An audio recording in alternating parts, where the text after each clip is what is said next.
Trevor Phillips' personality and anger is mostly being from how he grew up. He's loyal to the ones he loves and he's a good earner, but when the switch is flipped, it's hard to stop whatever he already made his mind up to do, good or bad. Throughout GTA 5, we see Trevor's biggest weakness, his irrationality. Trevor grew up in Canada. He there lived with his dysfunctional family. In his early life is when his mental space started to form to what we see it as later. When he became an adult, he tries to become a pilot in the Air Force, but will be checked off as demented, making him unable to participate. Flying being one of Trevor's passions left him in anguish. He would later involve himself in the criminal underworld. He would start moving hot goods by plane to whoever needed it done. Him enjoying flying planes, on top of making money, he is content with his role as a criminal. Down the line, he will get hired to move cargo. While he waits for the goods to be dropped off, he is thrown off after what he was told about the exchange didn't add up. This is when he would meet Michael. After realizing what was taking place, Trevor would think fast, taking out the contact and fleeing with Michael. With Michael already being a stick-up kid, he will put Trevor under his wing. They will go all around the Midwest sticking up small places. The reason all around the Midwest is partly because Trevor would kill someone forcing him to. This would go on for a while, but during this, Michael would meet Amanda. They would have kids, then get married. Trevor starts to notice how his now best friend starts to act, causing somewhat tension. This would make Trevor befriend another stick-up kid named Brad in order to continue robberies without Michael. But before that can happen, Brad is killed and Trevor is forced to go on a run. The first time we see Trevor's weakness is when he's evading police. Both of his accomplices were seen to be shot, making him the only one able to escape. He will run into an innocent bystander to when he questions her about a helicopter that the crew was supposed to fly away in order to escape. He then would use her as a hostage, then runs for it. Hey, you, hey! Where's the chopper? I don't know what you're talking about! Fucking stay back! You come near me, she's fucking dead! Stay back! At this point, Trevor's thoughts after this robbery is that Brad is in jail and Michael is dead. He will mourn his death by even getting a tattoo in memory of his best friend. As for Brad, he will get emails from him from the Bolingbroke Penitentiary. He would later form a small organization involving guns and meth with his new accomplices Ron and Wade. Setting up shop in Blaine County, this time around, Trevor starts to pit people under his wing in his meth operation. He will also be a meth user himself. Years passed by when Trevor and Lost member Ashley would mess around to when he would see a heist in Los Santos being reported on the news. He is appalled when he hears the same movie line that Michael used in the past. This would cause Trevor to leave his trailer to reflect on what he just heard. Hearing that line made Trevor think Michael was a fact alive. During this, Ashley's boyfriend, Johnny, would try to confront Trevor about being with this girl. Little did he know, Trevor was not in the mood. Ron would tell Trevor that he tried to tell Johnny to leave it alone, with Ron knowing what Trevor was going to do. Get them off! I told him to leave it, Trevor. I told him. Leave it. Leave it. Shut up, Ron. I don't mean nothing by it, man.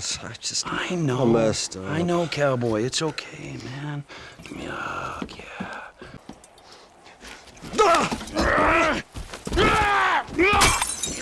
Fucking shit! Cut!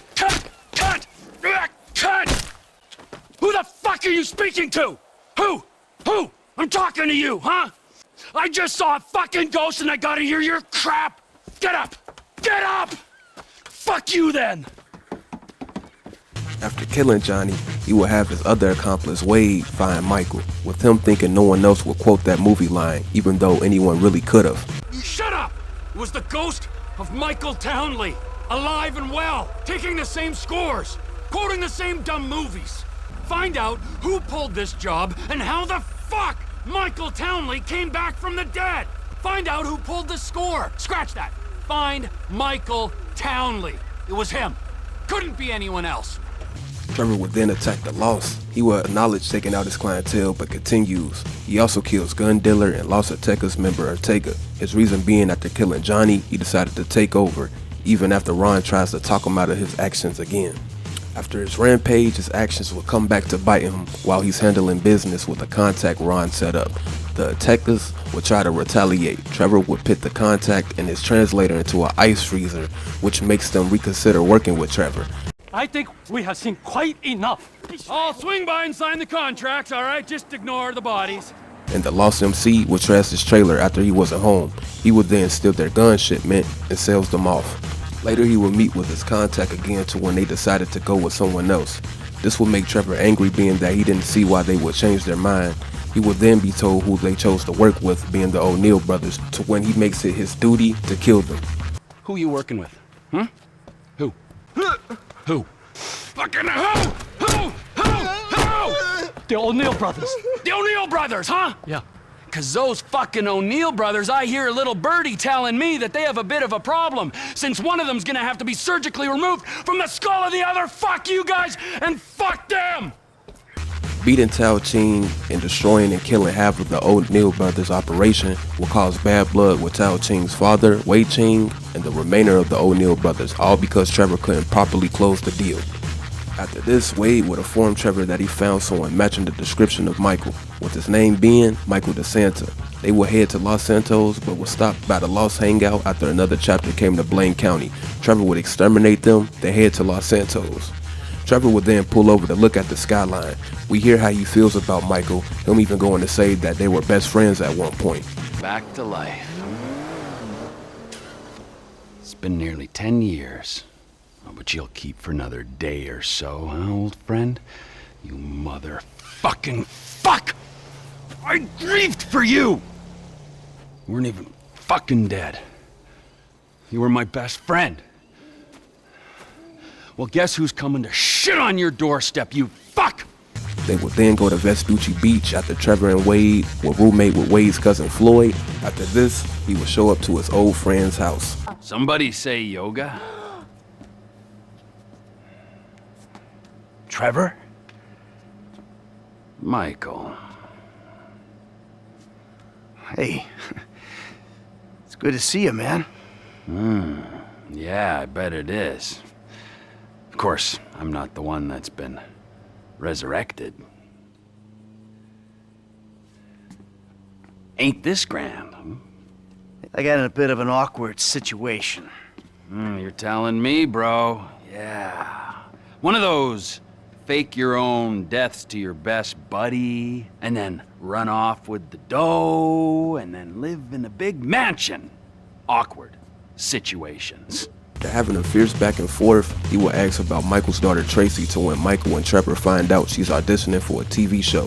Trevor would insist that they go get her to save her from embarrassment, forcing Michael to go with him. On the way there, he brings up Brad, telling Michael how he still writes letters to him.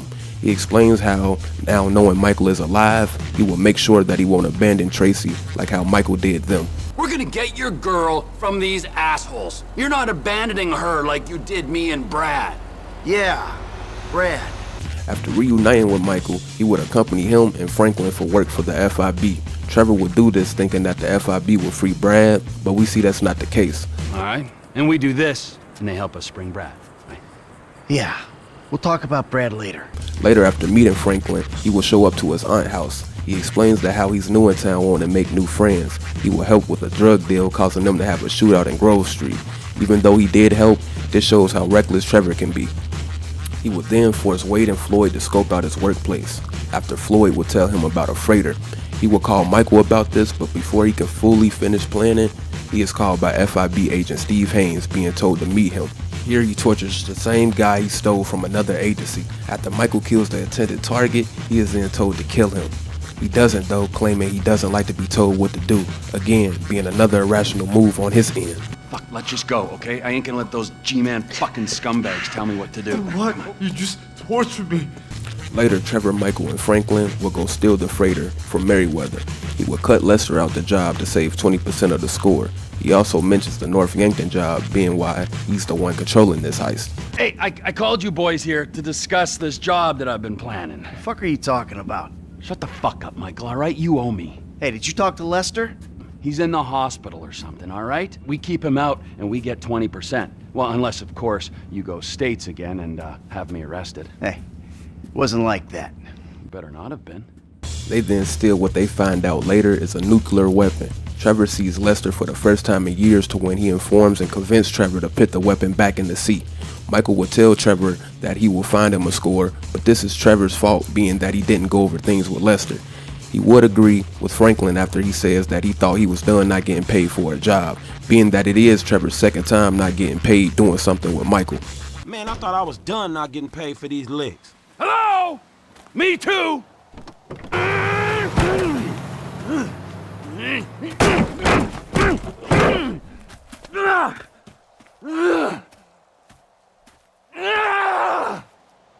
After this, he would continue to be used by the FIB. He would then be used by Michael to steal cars from Devin Weston. It will go well until Michael has Trevor meet Martin Madrazo.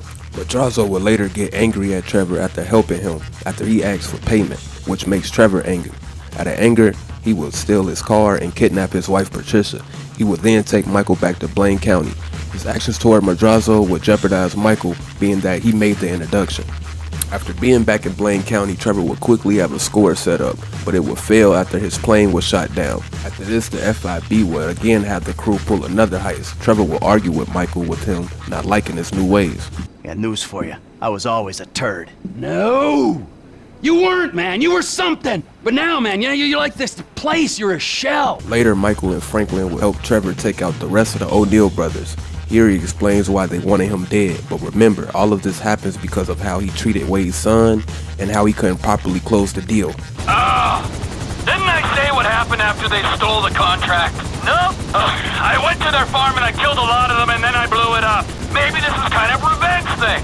I don't know. Let's not forget that I'm the wrong party here. Yeah, you are definitely the wrong party. Oh, for sure.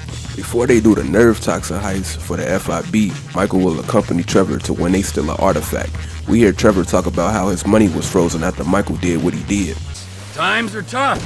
Have been since we put you in the ground. Hey, you had your savings. That I couldn't access because you blew the identities. You know, there was nothing for Brad's defense. Man didn't even get a trial, just popped up in Supermax. Michael would bait Trevor, though, and to give him the artifact. In exchange, they would do the heist they dreamed about. Trevor is skeptical, but he gives in. Union Depository. Fuck off. That a line you're afraid to cross? With Lester and Franklin on board, we could do this thing, T. This ain't no dream no more. Fuck you. Okay, hey! All right. Here. Keep that silly fucking thing. Just remember, I'm gonna be keeping my eye on you every inch of the way. Big one! The big one! After the nerve toxin heist, he will have to give back Patricia. This will hurt Trevor, leading into the next thing he does. Trevor will return to Floyd's condo to when he meets his fiancée Deborah. He will rile them up until they will flip on him. He will then kill them. After this, he will see Wade and take him to the Vanilla Unicorn strip club, telling Wade that Floyd will meet him there. Then after arriving, he will kill the current manager, taking over this strip club. There they will start the plan for the Union Depository heist. Trevor will have a conversation with Lester about breaking Brad from prison, but Lester will stop him, telling him to ask Michael about it first. What is it? Ain't it obvious? Bustin' Brad out of the clink. Why don't you talk to Michael about it? So that he does, but before he can fully ask Michael, they get into a huge argument. He will tell Michael that he's his nightmare, starting to be aware that Michael wasn't expecting Trevor to be in his life again. It will then click for Trevor, who was buried in Michael's grave. Let me just ask you something, all right? Something I've been thinking about. Exactly who was buried in your place? You know what I'm thinking? I had no clue. You're fucking dead. You're fucking dead! Is everything okay, man? Everything is not okay. Nothing has ever been okay, but I gotta see it for myself. I'm gonna see an old friend, all right? You're where I think you are, buddy. I don't know why I didn't see it. I guess I didn't want to. Fuck! Maybe I knew all along. I'm gonna find out for sure, and I'm gonna do something about it. There's always something wrong with that job. What went down after, I guess? I guess I wanted to believe fucking flea circus! Idiot! He then finally arrives and starts to dig Michael's grave to when Michael tries to stop him. He would then see for himself who was buried there, leading into another heated exchange. Their argument was put to a halt after Mr. Chang's soldiers came to confront Trevor, but Trevor would escape, heading back to Blaine County. At this point, Trevor finding out the truth would pin him down for a while, making him even more disaligned. He would learn that Michael was kidnapped, of course not caring. After this, he would finish up the car fiasco for Devin Weston. Franklin would meet up with Trevor after them not being paid. After Trevor arrives to Franklin's aunt's house, he would trip over the fence to when he gets angry that Franklin laughs, but will calm down. He would get angry again after Franklin brings up Michael, with him revealing that he was kidnapped. After this, Trevor will go back to Blaine County to when he disconnects. Later, Patricia will call Trevor to when he explains to her that he and Michael are not speaking. Trevor, oh, I miss you. All you boys. I miss you too. I can't speak for the other boys. You're such good friends. It's a bit more complicated than that. Actually, Michael and I, not speaking. Old friendships cannot be replaced. After this, he would go seek Michael to when he helps him get out of a situation he was in. He would then have Michael meet him. They would slightly talk about what transpired between the two, with them then talking about the Union Depository job they started to plan. Listen, Trevor, I've been meaning... I've been meaning to tell you, What, homie? What have you been meaning to tell me, huh? That you stabbed me in the back, or that you were, and always will be, a worthless wretch who deserves to be put under. Yeah, well, what Clear the as fuck did you fucking come day. back for? Oh, you know why. Well, I guess it's on then. Yeah, I guess it is. Call Lester, let's go. On speakerphone. He wants to, still go on the final victory tour. All right, when it looks like it's a go, I'll contact you. And remember this, gentlemen. If we pull this off, we will be making history. They would put their differences aside to act out this heist. But it's not over yet. The FIB wanted Franklin to kill Trevor, while Devin Weston wanted Michael. But instead, he would go against them, with all three of them tying up their loose ends. Trevor would kidnap Devin Weston. He would explain why he tried to have Michael killed, to when Trevor says this, and the rest is history. Michael caused me problems, so Michael had to go. You're looking at it rationally. There are people who are useful to you and people who ain't, and the people who ain't gotta go. Me, I'm not rational. I don't care if you're useful or not. I feel like taking you out, Devo. So that's what I'm doing. From Trevor's failed heist to his reasons of mass murders, this shows why Trevor's biggest weakness is his irrationality.